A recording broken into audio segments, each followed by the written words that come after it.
Muy buenas tardes, estudiantes. Hoy desarrollaremos el tema de la invasión europea de América y la invasión española del Tahuantinsuyo.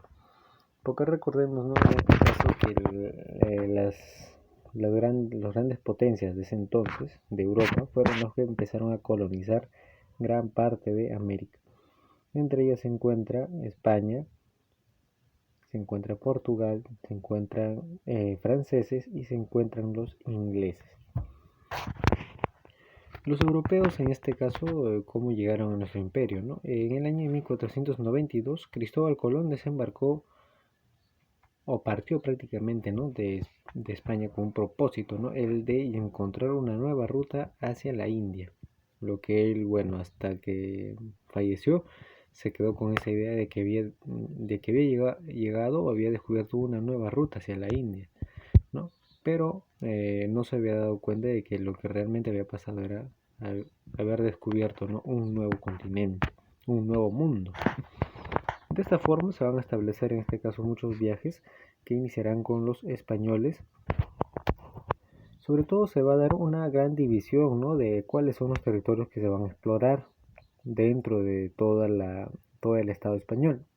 Por ejemplo, ¿no?, el centro de la división era el Golfo de Zona al oeste, que recibió el nombre de Castilla de Oro, hoy conocido como Costa Rica y Panamá. A este se le va a encomendar la expedición a Diego de Nicuesa.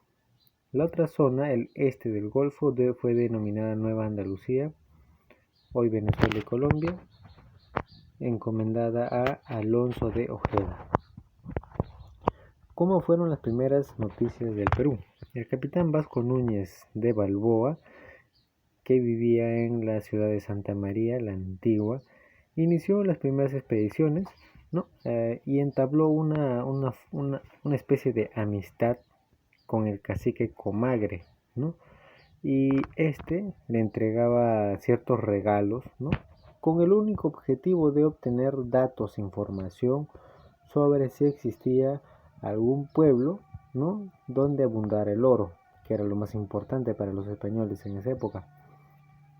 Es así que organizó una expedición que va a partir rumbo al sur y termina con el descubrimiento de la Mar del Sur, hoy conocida como el Océano Pacífico, en 1503.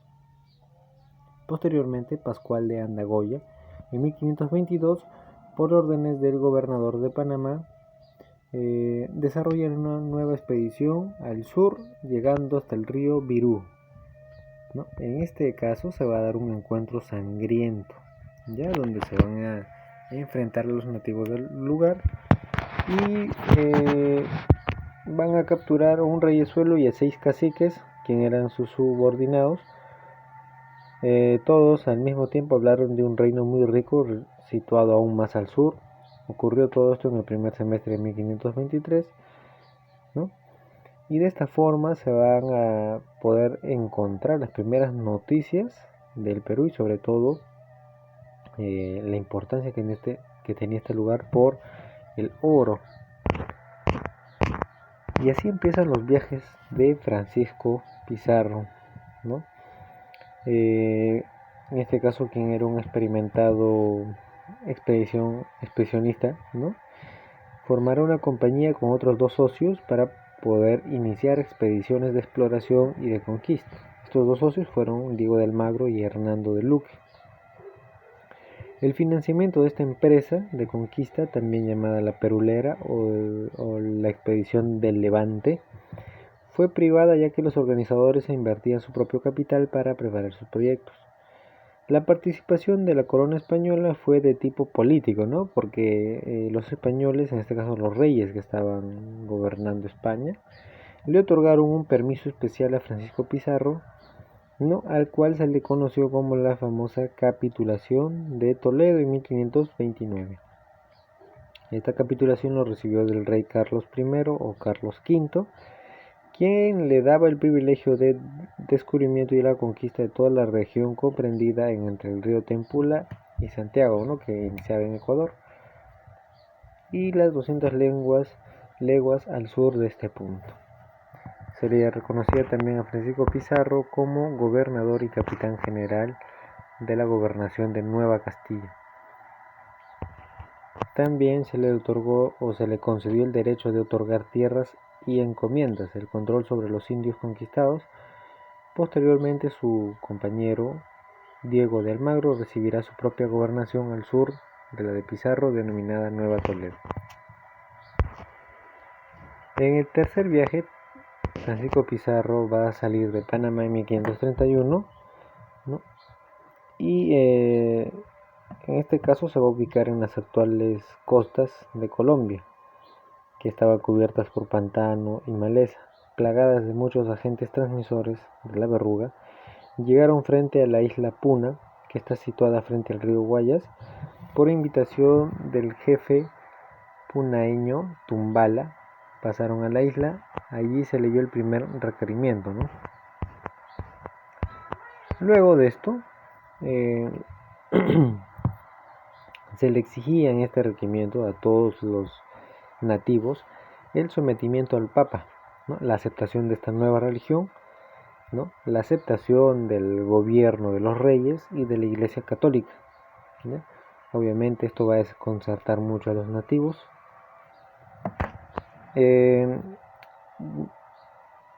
Entre el 1 de mayo de 1532, los españoles van a partir de Tumbes. A los pocos días de llegar a este lugar, ¿no? Fueron apoyados por el cacique Maizabilca, quien les proporcionó muchas personas, ¿no? Y a su sobrino Martinillo, quien sirvió de intérprete. Muchos soldados tayanes se sumaron también a los europeos. Cerca del río Chira fundó la primera ciudad hispana o ciudad española en el Perú, llamada San Miguel de Tangarará. En su viaje, Francisco Pizarro va a recibir mensajeros de Atahualpa y de esta forma se va a enterar que Atahualpa, quien era el gobernador, bueno, ¿no? En este caso el que lideraba el Tahuantinsuyo, el Inca, ¿no? Se supo que acampaba en los alrededores de Cajamarca. Poco después, Francisco Pizarro, que constaba únicamente con 62 hombres a caballo, 106 a pie, inició el largo camino hasta Cajamarca. Un día después de que llegue a Cajamarca, se produce el encuentro, ¿no? En la famosa plaza de Cajamarca, donde el padre Dominico Vicente de Valverde lee el requerimiento, ¿no? O sea, que los incas, en este caso, que el inca en todo caso, acepte esta religión como suya, acepte el gobierno de los reyes católicos y acepte el papa, ¿ya? Pero tras un rechazo, ¿no? Un rechazo por parte del Inca Atahualpa, se va a iniciar una sangrienta batalla donde el Inca va a ser capturado y encerrado en el Amaruasi, de donde saldría meses después para ser ejecutado. La muerte de Atahualpa obviamente dejó al imperio totalmente dividido, ¿no? Había muchas convulsiones entre las diferentes clases dominantes en el Tahuantinsuyo, y de esta forma, ¿no?, le permitió a Francisco Pizarro continuar con su estrategia de divide y vencerás, aliándose con la facción del hermano de Atahualpa, ¿no? El ejército de Huáscar, quienes estaban en contra de Atahualpa. Hizo esto nombrando Inca a Tupac Hualpa, quien era el hermano de Huáscar cuando era casi un niño todavía. Posteriormente fue llamado erróneamente como Toparpa, ¿no? Entonces, ya con un nuevo Inca, ¿no?, que estaba del lado de los españoles, partieron al Cusco en 1533. En este caso, en todo el camino empezó a ganar más aliados, porque eran pueblos que se habían sometido al Tahuantinsuyo, ¿no? Otros grupos étnicos como los huancas, que estaban en este caso en Jauja, se veían amenazados por estas fuerzas atahualpistas. Se estableció sobre todo, ¿no?, la primera capital de Nueva Castilla, reemplazada luego por Lima, quienes le dieron en este caso los huancas el apoyo total a los españoles. Pizarro, entre tanto, se había visto obligado a reemplazar al Inca Tupac Hualpa, quien era su Inca títere, quien falleció repentinamente durante el viaje al Cusco, al parecer envenenado, ¿no? Entonces eligió a otro hermano de Huáscar, quien era Manco Inca, y juntos entraron a la capital, en este caso a Cusco, encabezando el ejército victorioso. Tras ser recibidos como libertadores en una atronadora bienvenida por los 100.000 habitantes de la ciudad, Pizarro hizo que Manco Inca fuese coronado como Inca en una ceremonia realizada por ellos.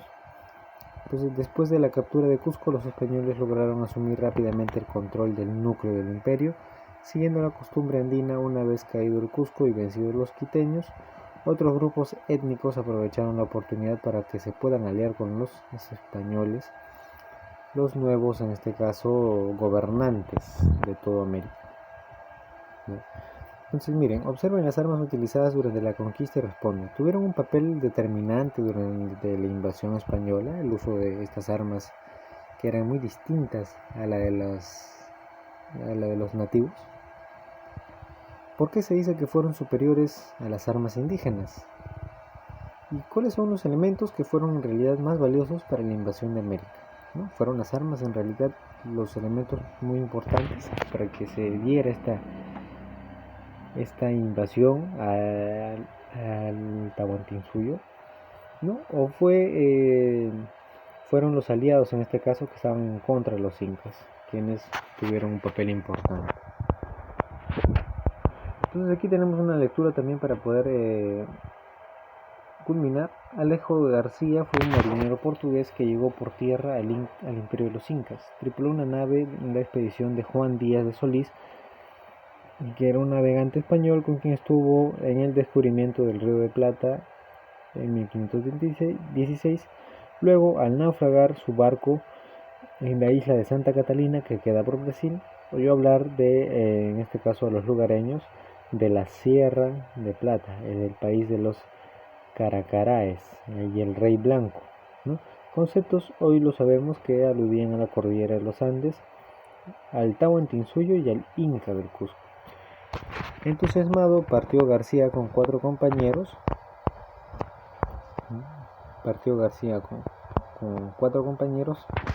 Al interior del país, llegó a Paraguay y cruzó el río Paraná.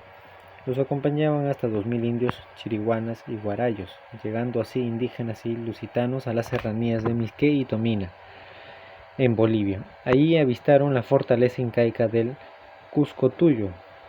Tomándola por sorpresa, cuando se enteró de esto, el inca Huayna Cápac, que estaba en Quito, envió a su general Yasca con tropas. Este recuperó la fortaleza y apresó a algunos indios que halló en ese lugar.